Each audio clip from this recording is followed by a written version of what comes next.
क्या हुआ? कुछ नहीं, पेट में दर्द हो रहा है। आप लेटिए, मैं बाम लेकर आती हूँ।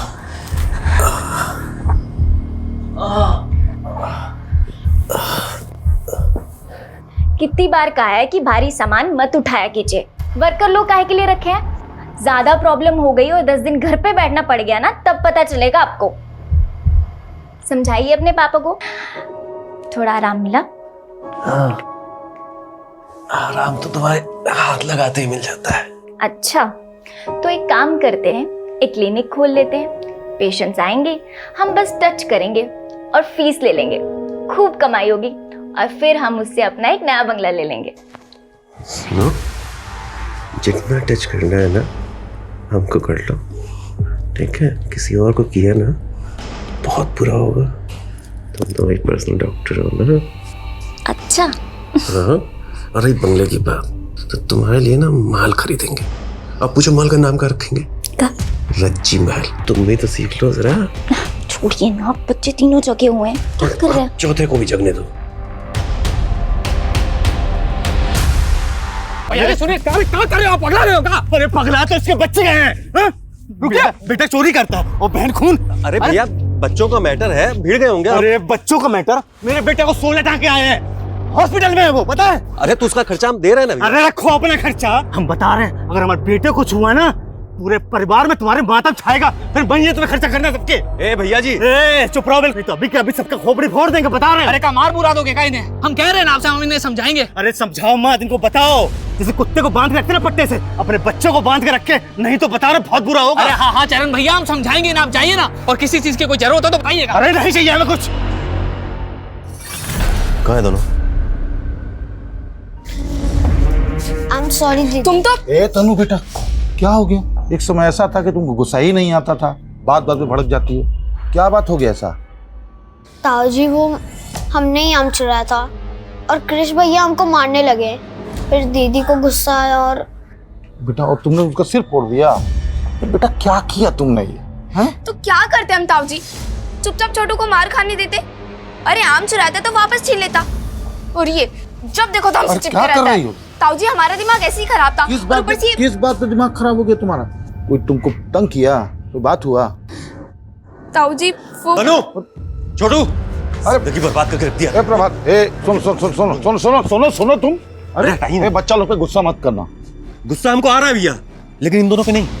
आप पे आ रहा है। कहीं करनी तो इनका है, लेकिन करवाने वाला कौन है? आप और भाभी। क्या आप बोल रहे हो? पगला गए हो? बकवास करे जा रहे हो? नाम पगला गए ना, हम बकवास कर रहे हैं। समझ में आ रही बात? हम बोल रहे हैं सच। आप दोनों ने मिलकर हमारा जीना दुश्वार कर दिया है। तो छोटे भाई हैं हम आपके, दुश्मन नहीं है। चले जाएंगे, ज्यादा समय नहीं है। चलो रखो इसको, चलो तुम दोनों, चलो। देखो प्रभात, अरे नहीं सुनना, चलो। ये कोई तरीका है? इस पे गुस्सा करने से कुछ नहीं होगा। जब तक हम बर्बाद नहीं हो जाते ना, ये सब बंद नहीं होने वाला। कहाँ मिला है तुमको? घर के बाहर। जब से ये सब मिलने लगा है ना कुछ गलत होता जा रहा है। अपनी तनु कितनी शांत स्वभाव की थी, कोई सोच भी नहीं सकता कि पत्थर मार के किसी का सर फोड़ देगी। अगर हम रंगे हाथ पकड़ लेते ना, तो वही हाल करते जो तनु ने कृष का किया।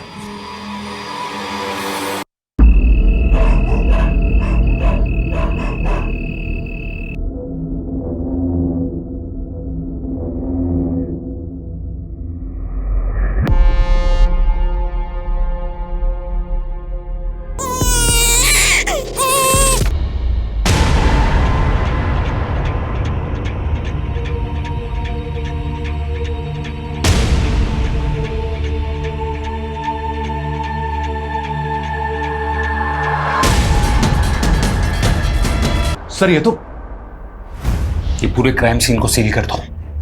फॉरेंसिक टीम को बुलाओ, मुझे पूरी की पूरी डिटेल चाहिए। आपके रिश्तेदार थी वो? हाँ सर, हमारे छोटे भाई की पत्नी से। लगता है उनको किसी ने नींद में ही मार दिया है, और उस बच्चे को भी। लेकिन अभी कल ही तो प्रभात भैया घर आए थे। आप? हाँ, हमारी पत्नी है सर। सर हमको अपने भाई प्रभात का और 2 छोटा बच्चे का चिंता हो रहा है सर। वो पता नहीं कहाँ गए। आप कुछ कह रही थी कि प्रभात कल रात को घर आया था? हाँ हाँ सर। क्यों? सर वो लोग यहाँ से शिफ्ट होकर जमशेदपुर जाने वाले थे, बस आखिरी बार इसलिए मिलने आया था सर वो। प्रभात, अपना भाभी से इज्जत से बात करो, समझे? इज्जत पाने के लिए ना इज्जत पाने लायक काम भी करना पड़ता है। गिनना आती है आप लोगों से। खैर, जा रहे हैं शहर छोड़ के कल। जो करते मेरे करिए। तो उसके बाद आप लोगों की कोई बात नहीं हुई? नहीं सर। लेकिन सर, प्रभात भैया और दोनों बच्चे हैं कहाँ? आप फिक्र मत करिए, उन्हें ढूंढ रहे हैं। इनके स्टेटमेंट्स ले लो। ऐसा लगता नहीं कि कुछ भी चोरी हुआ है। इसका मतलब है जिसने भी मारा है वो मारने के इरादे से ही आया था। मकसद चोरी नहीं बल्कि इनका मर्डर ही था। Right sir. मनीष, उस लड़की ने जरूर कुछ न कुछ देखा है।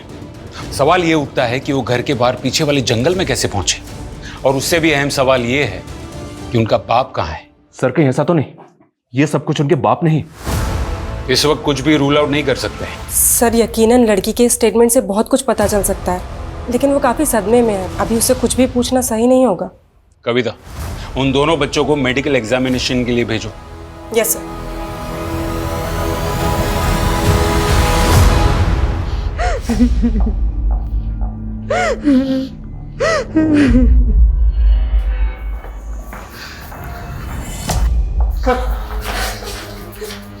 सर क्या बोले डॉक्टर?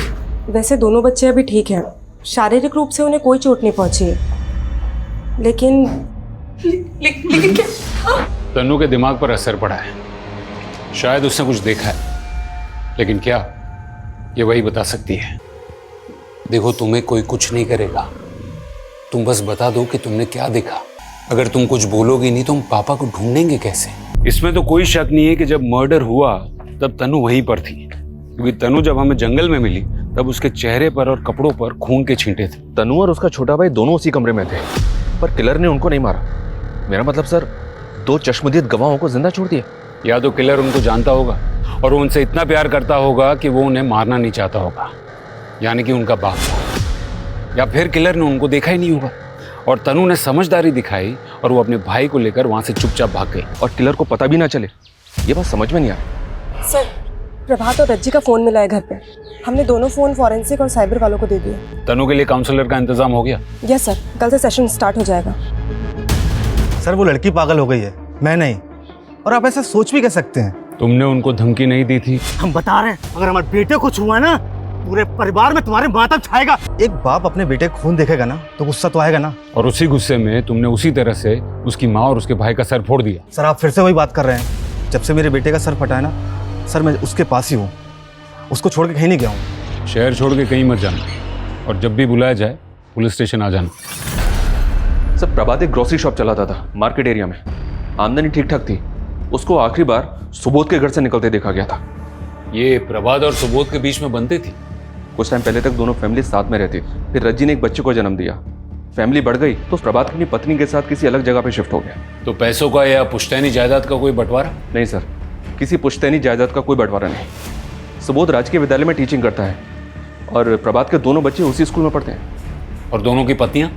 रज्जी हाउसवाइफ थी सर। सबका कहना है कि वो अपने पति से बहुत प्यार करती थी। और सुबोध की पत्नी करुणा आयुर्वेदिक नुस्खे बेचती है और बनाती है, मोस्टली शौकिया तौर पर। दोनों के आपस में कोई अनबन नहीं थी। कुछ समझ में नहीं आ रहा है। सिर्फ चरण है जिसके पास ये मर्डर्स का मोटिव है, लेकिन उसका रिकॉर्ड भी एकदम क्लियर है, वो घर में ही था। जब तक ये प्रभात नहीं मिल जाता तब तक हम अंधेरे में रहेंगे। ये हो गई तुम्हारे लिए दवाई तैयार। लो लो, पियो पियो पियो पियो पियो पियो पियो, शाबाश। लो और पियो। ये इसे नहीं, तुझे पीना चाहिए। अरे अमन, तू कब आया? जब तू अपनी बेचारी का रोना रो रहा था। मैं कोई रोना नहीं रो रहा हूं, मैं अपनी जिंदगी में बहुत खुश हूं, अपनी खुशबू के साथ। देख रहा हूं मैं कितना खुश है तू। शादी करके घर बसाना चाहता था, सुंदर सुशील पत्नी चाहिए थी तुझे, और ससुराल वालों ने पकड़ा दिया ये डैमेज पीस। ए, तमीज में रहो, समझे? मेरे तमीज में रहने से क्या तेरी किस्मत बदल जाएगी? मुझे देख, नो रिस्पॉन्सिबिलिटी, नो बंदिश। सुबह से लेकर शाम तक ऐश करता हूँ और रात को डबल ऐश करता हूँ। देख अमन, जब तक तुझे बर्दाश्त कर रहा हूँ, किसी दिन मेरा दिमाग घूम गया ना। तुम में से अमन कौन है? जी मैं हूँ। क्या हुआ? तुमसे कुछ बात करनी है। मैम, एक भी महीना ऐसा नहीं था कभी मेरी तनख्वाह देरी हुई हो। अच्छे इंसान थे मतलब हैं, अच्छे इंसान हैं। उनकी किसी से कोई दुश्मनी थी? सवाल ही पैदा नहीं होता मैडम। उसकी वाइफ को कितने अच्छे से जानते हो तुम? मैं मिला हूँ, 3-4 बार उनसे मिला हूँ। प्रभात भाई अपनी बीवी से बहुत प्यार करते थे। मेरे घर पे देना है। तुम्हारी भाभी का जन्मदिन है ना, उसके लिए साड़ी है। उसको तोहफा देने के बाद उसके चेहरे पे जो खुशी होती है ना, उसको देखने का मजा ही कुछ और है अमन बाबू। ठीक है, जरूरत पड़ेगी तो थाने बुलाएंगे। ठीक है।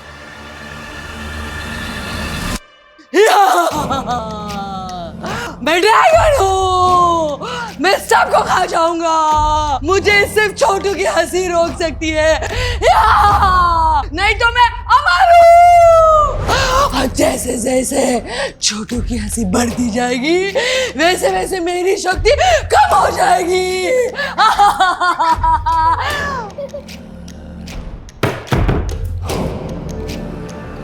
ताई जी, ताई जी।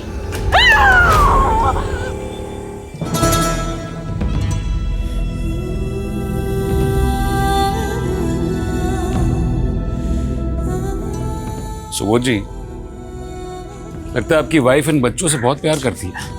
हाँ सर, करुणा के अलावा इन बच्चा लोग को इतना जल्दी कोई भी ठीक नहीं कर सकता था। इसका जान बसता था बच्चों में। और प्रभात की? मेरा मतलब है प्रभात भी इन बच्चों से उतना ही प्यार करता था। सर, जितना आप करुणा का प्यार देख रहे हैं ना, उससे कहीं ज्यादा। प्रभात का पूरा जिंदगी बच्चा लोग और रज्जी के इर्द गिर्द घूमता है सर। अगर ऐसा है तो फिर ये प्रभात गायब कहाँ हो गया? हम जान रहे हैं सर आप क्या बोलना चाहते हैं, लेकिन हम पूरा विश्वास के साथ कह रहे हैं कि जो कुछ हुआ है ना, इसमें प्रभात का कोई हाथ हो ही नहीं सकता है सर। या तो प्रभात खुद ही कोई मुसीबत में फंस गया है, या वो रज्जी के पास।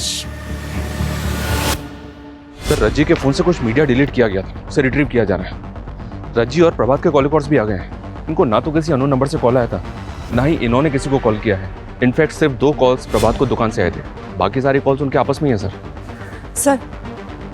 सर पोस्टमार्टम रिपोर्ट आ गई है। इसका मतलब है जब मर्डर हुआ तब तन्नू 100% वहीं थी। और सर पोस्टमार्टम रिपोर्ट में वही आया जैसा हमने सोचा था। सर क्राइम सीन पे जो पत्थर मिला, सर मर्डर उसी पत्थर से किया गया है, लेकिन सर कोई फिंगरप्रिंट या फिर डीएनए रिट्रीव नहीं हो पाया। सर रज्जी पे 4 से 5 बार उस पत्थर से वार किया गया है और बच्चे पे 1 बार। इसका मतलब है मारने वाले के दिमाग में बहुत ज्यादा नफरत भरी हुई थी। सर इसी वजह से पत्थर पे इतना ज्यादा खून था कि कोई फिंगरप्रिंट नहीं मिल पाया। और कुछ अनयूजुअल?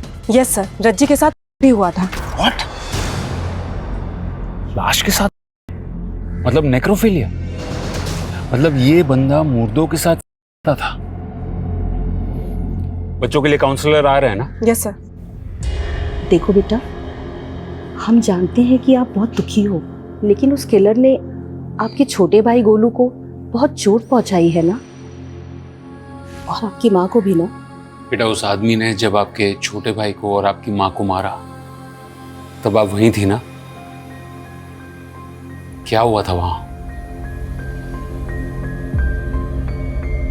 आपने उस आदमी की शक्ल देखी थी ना? सर मैं समझती हूँ, आपके लिए जानकारी बहुत जरूरी है। मैडम, सिर्फ जानकारी जरूरी नहीं, जानकारी का जल्द मिलना भी जरूरी है। कहीं ऐसा ना हो जाए कि जब तक हमें किलर का पता चले तब तक वो अंडरग्राउंड हो गया। आई अंडरस्टैंड सर, पर तनु अब तक सारी बातें बताने के लिए पूरी तरह से तैयार नहीं है।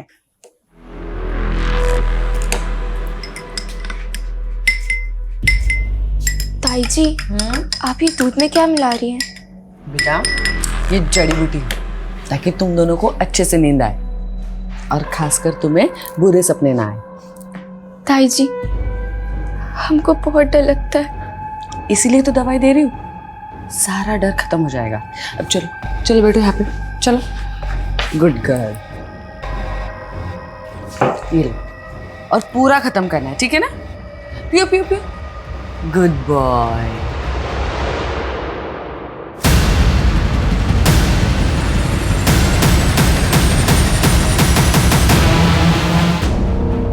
May I come in, sir? Come in.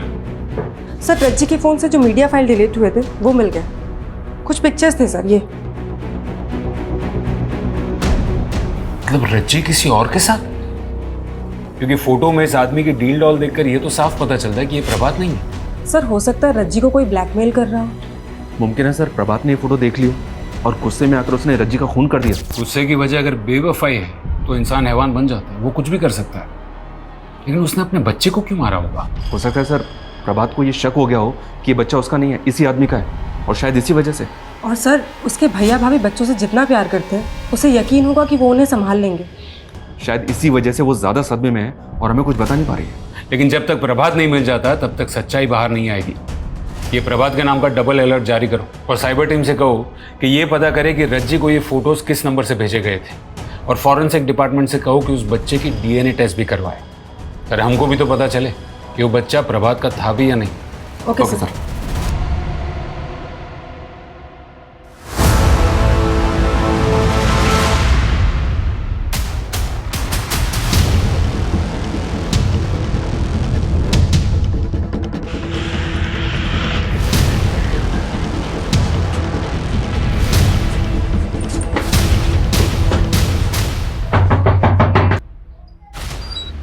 अमन कहाँ है?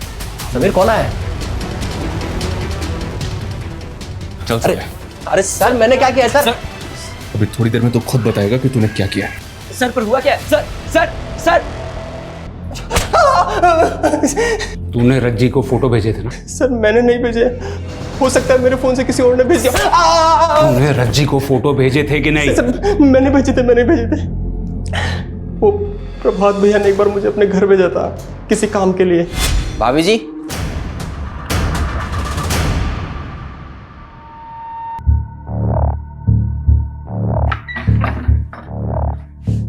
अमन भैया आप कब आए? अभी कुछ देर पहले। लेकिन ये सब कुछ नहीं किया। बाकी के 2 बच्चों को क्यों छोड़ दिया? सर हम सच कह रहे हैं, बच्चे को और भाभी को मैंने नहीं मारा। ये सब किसने किया मुझे नहीं पता। लेकिन तनु को पता है, उसने देखा था तुझे। अच्छा बेटा बताओ ये कौन है? अमन चाचा। बेटा उस रात वहां पर अमन चाचा ही थे ना? नहीं बेटा ठीक से याद करो, उस रात वहां पर अमन चाचा ही थे ना? उन्हीं ने तुम्हारी माँ को और तुम्हारे भाई को मारा ना? नहीं, अमन चाचा नहीं थे वहां पे। सर अमन का कहना है कि प्रभात को उसके और रज्जी के बारे में कुछ पता नहीं था। जाहिर है, क्योंकि अगर प्रभात को पता चला होता और उसी वजह से उसने रज्जी को मारा होता तो वो अमन को भी नहीं छोड़ता। गोलू प्रभात का ही बेटा था, तनु और छोटू का सगा भाई। सर हम इस केस के तकरीबन हर पहलू को इन्वेस्टिगेट कर चुके हैं। ना तो हमें अभी तक कातिल मिला है और ना इस कातिल के बारे में कोई क्लू मिला है। You're right. अब तक हम इस केस के हर पहलू की तहकीकात कर चुके हैं, सिवाय एक। शुरू से हम सुनते आ रहे हैं कि प्रभात और रज्जी जमशेदपुर शिफ्ट हो रहे हैं। कहीं ऐसा तो नहीं है कि इस वारदात की जड़ें वहीं से उगी हों?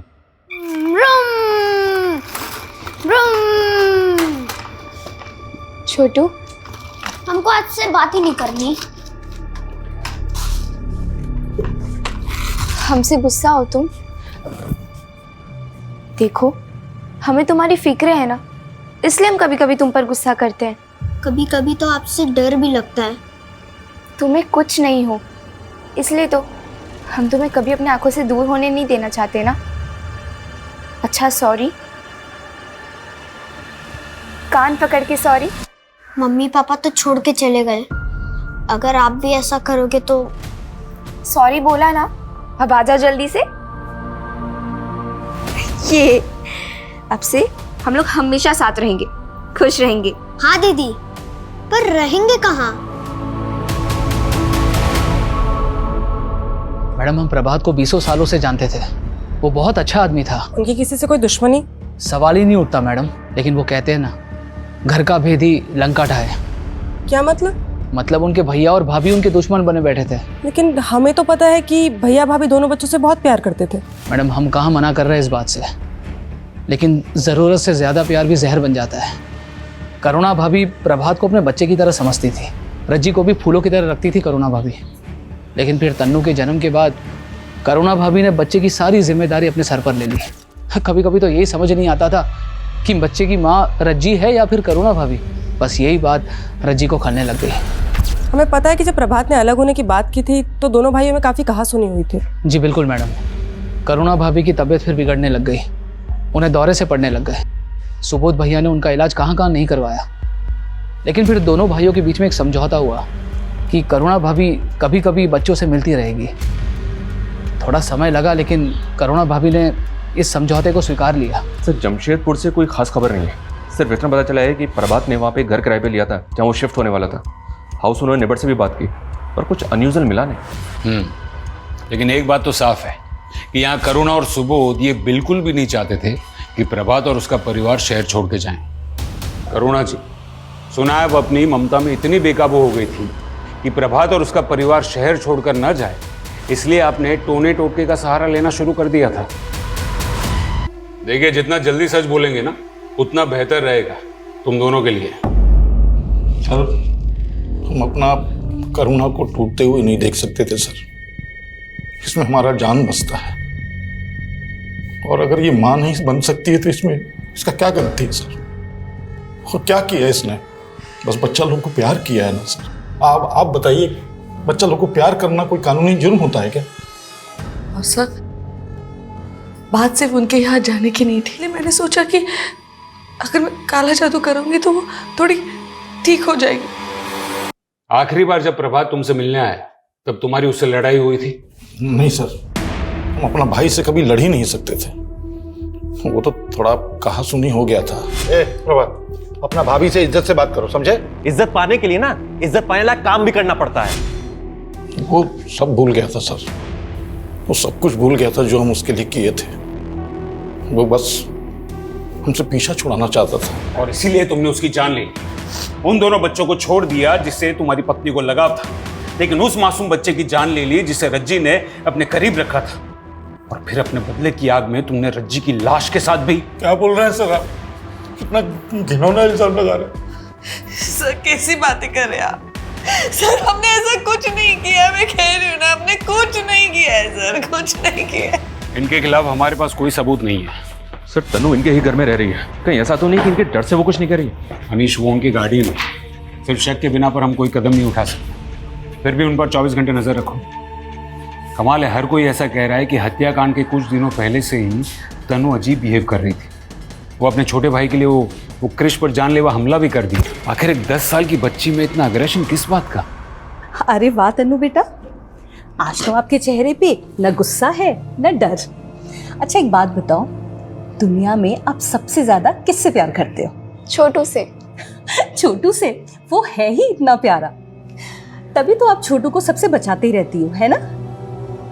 उस दिन भी आपने छोटू को बचाने की कोशिश की ना, इसीलिए आपने पत्थर से कृष का सर फोड़ दिया ना। इसका मतलब कोई भी छोटू को अगर तकलीफ देने की कोशिश करेगा तो मैं उसका सिर फोड़ दूंगी। सर तनु का केस थोड़ा पेचीदा है। उसे अपनी माँ की मौत देखने का, अपने भाई की मौत देखने का, अपने बाप के लापता होने का दुख तो जरूर होगा, पर उससे भी ज्यादा सदमा उसे छोटू को कुछ हो जाने के डर का है। इसका मतलब है कुछ ऐसा हुआ होगा जिसे तनु को लगे कि छोटू को खतरा है। वो छोटू को लेके अब भी इतनी पॉजिटिव है कि किसी को भी उसके करीब जल्दी जाने ही नहीं देती। जिस खतरे से तनु अपने भाई को बचाना चाहती है, क्या वो खतरा उसकी माँ और भाई की मौत से जुड़ा हुआ है या फिर उसके डर की वजह कुछ और ही है? और क्या ये खतरा अब भी कायम है? ये आप क्या बना रहे हो दीदी?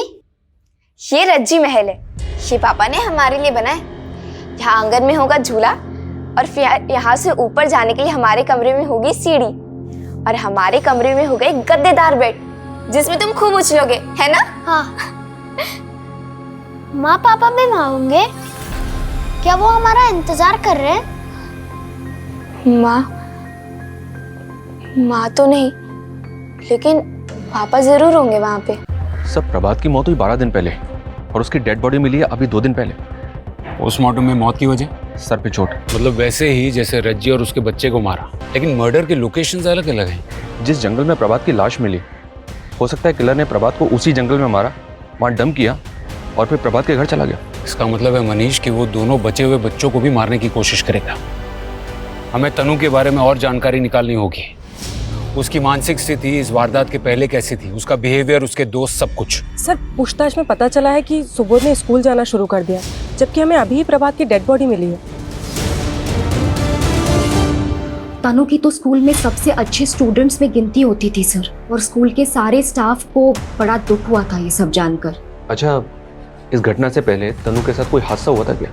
मेरा मतलब है कुछ ऐसा जिससे वो डर गई थी। नहीं सर, तनु के साथ तो ऐसा कुछ भी नहीं हुआ था। हाँ, लेकिन छोटू के दोस्त के साथ एक दुर्घटना जरूर हुई थी। क्या हुआ था? छोटू के दोस्त को सांप ने काट लिया था और बेचारे की डेथ हो गई थी। नाम क्या था उसका? रोहन। तनु, छोटू, सुनिए, आपने तनु और छोटू को देखा क्या? क्यों, क्या हुआ? पता नहीं कहाँ चले गए।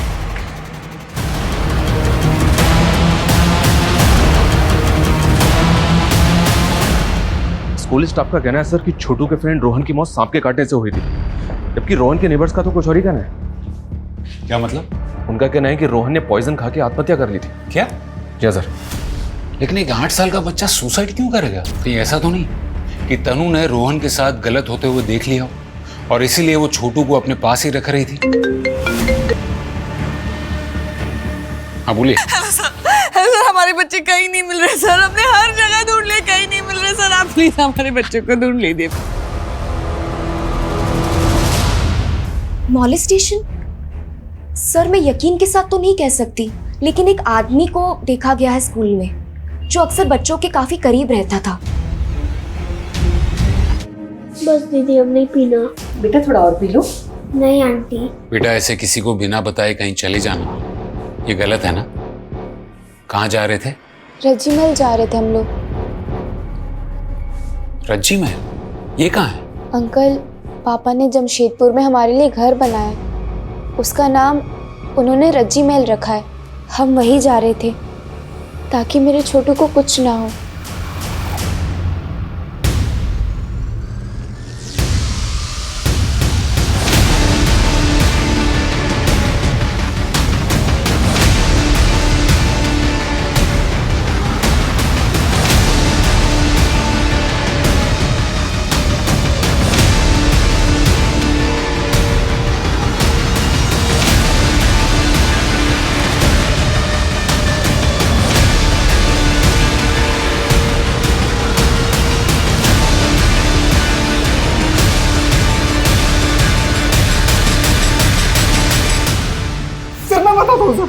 मैं सब कुछ सच बताता हूँ, मारिए मत सर। चल बोल।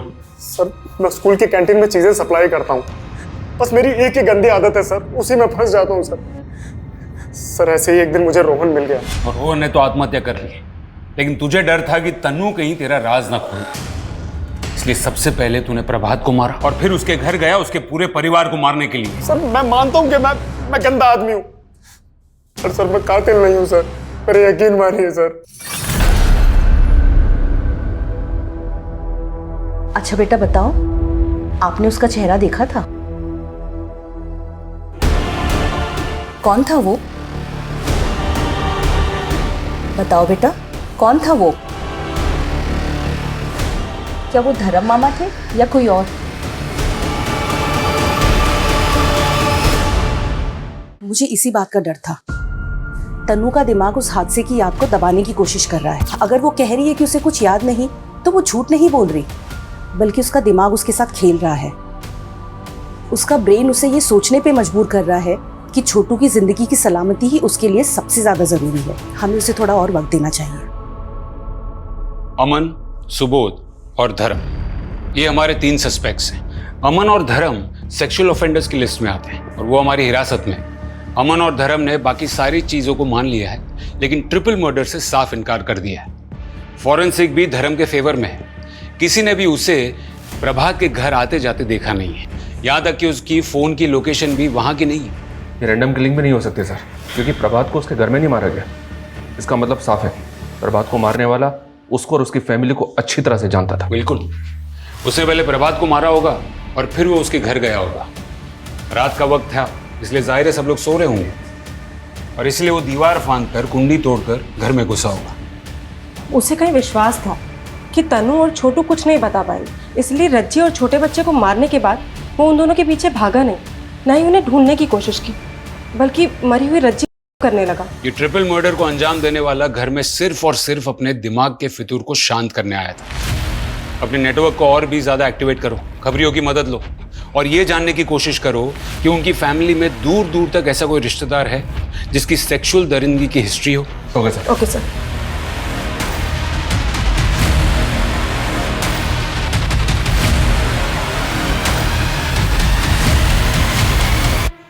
वैसे तो बहुत नौटंके आते इधर साहब, पर एक बेवड़ी ने ना हमारी नाक में दम कर रखा था। ऐसा क्या करता है वो? पता नहीं कहाँ से सांप बढ़ाने की दवा खाकर आता था। हमने तो अपनी लड़कियों को समझा दिया साहब कि अगर ज्यादा परेशान करे ना तो ऐसी एक्टिंग करना कि जैसे मर गई, पर साला तब भी नहीं मानता था। अरे डेड बॉडी से भी पागल है साला। इस लीड पे काम करो, हो सकता है कि इसका कोई रिश्ता हो इस ट्रिपल मर्डर से। यस सर, हमने हर कोठे पे अपने आदमी प्लेस कर दिया। वहां के लोगों को भी कह दिया है कि जैसे ही वो आए हमें इशारा कर दें।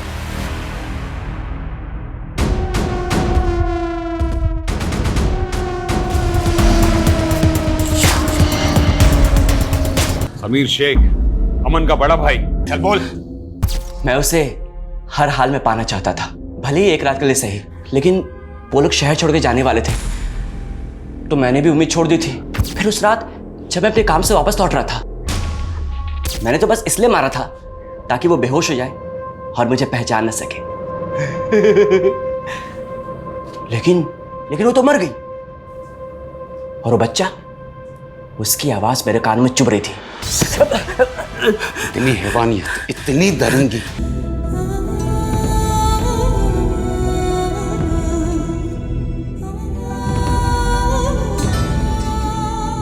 एक छोटी सी नन्ही सी फैमिली इतनी यातनाओं से गुजर रही थी और किसी को पता नहीं था। एक तरफ अमन रज्जी को ब्लैकमेल कर एक्सप्लॉइट कर रहा था, तो दूसरी तरफ तन्नू ने जब पता किया कि उसके छोटे भाई के दोस्त के साथ दुर्व्यवहार हो रहा था, तो वो अपने भाई को बचाने की कोशिश में लग गई। दोनों ने सेम गलती की, बात को छिपा कर रखी। अगर रज्जी ने आवाज उठाई होती या तन्नू ने भी आवाज उठाई होती ना, तो या तो यह हादसा होता ही नहीं, या फिर कातिल बहुत पहले पकड़ा जा चुका होता। और रही बात समीर की, तो वो न सिर्फ अपनी की ताकत बढ़ाने की दवाइयों का डबल डोज ले रहा था, बल्कि अपनी पत्नी को गलत दवाइयां देकर एक जिंदा लाश बनाकर रख रहा था, ताकि वो अपने इरादों को उसके साथ जी सके। हर बीमारी का इलाज होता है, अगर सही समय पर पहचान ली जाए तो। अगर हम अपने प्रॉब्लम्स को छिपाने के बजाय उसे शेयर करें, सही लोगों तक पहुंचने की कोशिश करें, तो बड़े से बड़ा हादसा होने से टल सकता है।